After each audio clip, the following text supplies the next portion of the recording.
დარასელია, თინა ჯინჯახაძე, ანანო სამხარაძე, ამიგო ჩოხარაძე და ჩვენი ზურა მანჯავიძე.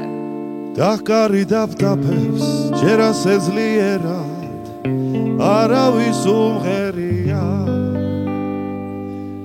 მიზანი ერთია დიადი ნათელი ჩვენი მზეც ნათელია